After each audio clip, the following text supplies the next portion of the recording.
КамАЗ өрттеніп келе жатты. Ё-моё, КамАЗ өрттеніп келе жатты. Сардар аке қараңызшы.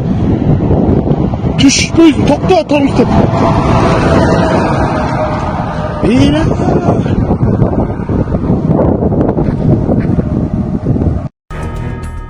Өрттөнсө да жүрүп бараткан жүк ташуучу автоунаа. Кечээ Кочкор аймагында жалбырттап күйгөн бойдон кетип бара жаткан жүк ташуучу автоунаа видеого түшүп калган. Социалдык тармактын колдонуучулары эмерек жүктөгөн автоунаа Капчыгайдан өрттөнүп кеткенин, айдоочу өрт өчүрүүчүлөрдү көздөп айдап келгенин жазышууда. Окуя Бишкек Нарын Торугар жолунда болгон. Бактыга жараша айдоочу аман калган, бирок эмеректери өрттөнүп кеткен. Жүк Кытайдан келе жатканы маалым болду. Өзгөчө кырдаалдар министрлигинин маалыматына тастыктап, өрттү 2 бригада толугу менен саат 20:05 өчүргөнүн билдирди.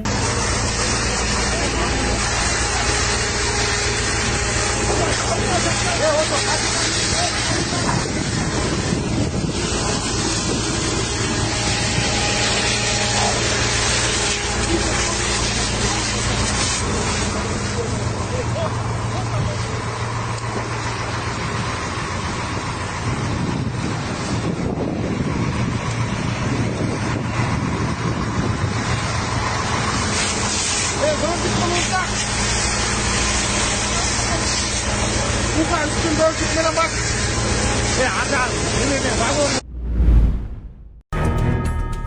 Сокулукта автокырсыктан УКМКнын кызматкери каза болгону кабарланды. Кырсык 30 декабрда түндө саат 2:18 чамасында болгон. Mazda Demio үлгүсүндөгү автоунааны айдап бараткан 33 жаштагы киши рульга ээ боло албай, жол жээгиндеги электр мамысын сүзүп, окуя болгон жерде көз жумган. Маалымат булактар маркум мамлекеттик күзөт кызматында эмгектенгенин билдиришти. УКМКдан бул маалыматка комментарий берише элек. Урматтуу Москва шаарындагы мекендештер, Умбем клиникасы төмөнкү кызматтарды сунуштайбыз. Педиатр, гинекология, стоматология, неврология, хирургия, кардиология, лор, УЗИ жана башка. Андан тышкары массаж жана бардык лабораториялык анализдер. Толук маалымат +7 925 103 22 77. Биздин дарек Москва шаары, метро Нахимовский проспект, Сивашская 7, корпус 2. Сиздин ден соолугуңуз биздин камкордук.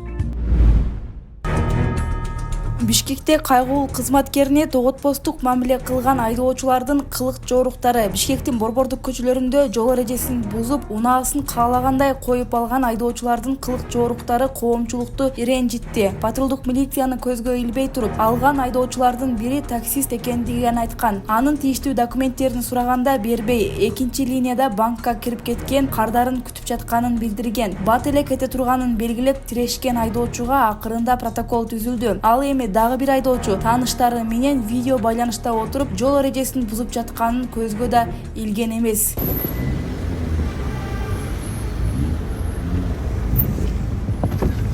Здравия, лейтенант милиции Столбеков. С Новым годом вас. Вот. Он зараз бирөө чыга койсун. Иә. Чыга койсун азыр банкка кирип. Аласыз ба? Алам деп атам го. Документ берип коюңуз. Свидетельство о регистрации транспортного средства вашего водительского удостоверения.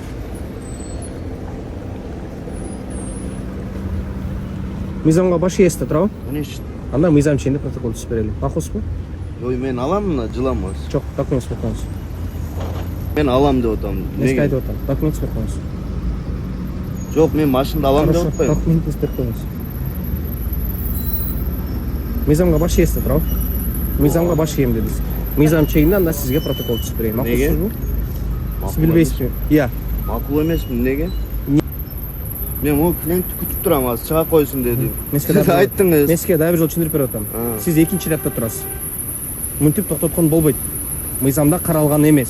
Жок, мен токтоткон жокмун, айке мен. А могу кандай жанатан бери турат? Аварийка жанып турат го, мен жылам, жылам. Аварийка жагып турса, токтогон болобу? Временный. Маалыматчылар эмнеге турат анда? Ошо күтүп атабыз да. Жакта бирөө Hyundai Sonatага жазып берип атабыз. Макул, мен жылайын.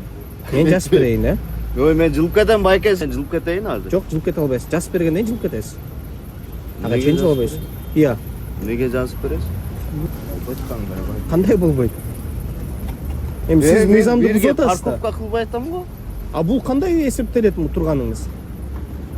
Макул, жылып кетейин, байке. Жылып кетейин, байке. Жок, жат. Мыйзам боюнча сизге протокол жазып берем, анан жылып кетесиз. Макулсузбу?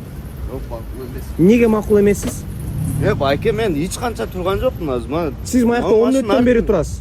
Мен сізді көрдім жаңа келатқанда мына жерде. Жүріп кетейін мен. Жоқ, жазбайлап беремін. Жоқ, жазам. Неге жазбай?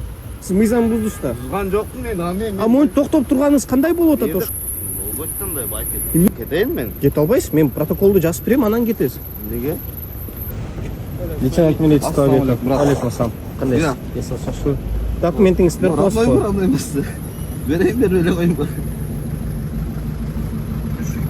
Иә. О, брат. Берем документ. Сіз қаншадасыз байке?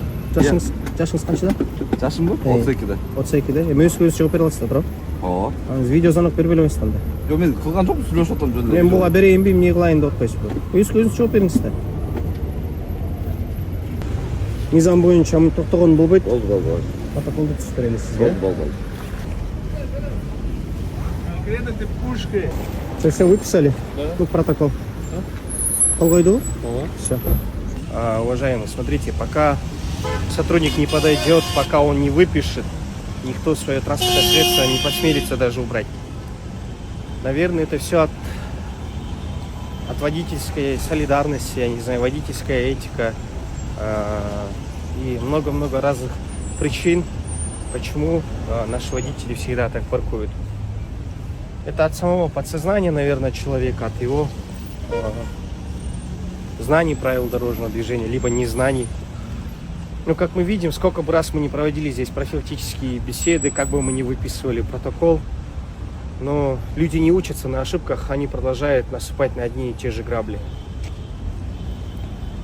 И самое обидное, то, что многие говорят, то, что сотрудники не работают, они не очищают именно эту улицу Шопохова. Но я вам наглядно показал то, что наши водители сами не понимают, и они не хотят подчиняться законам, либо правилам дорожного движения.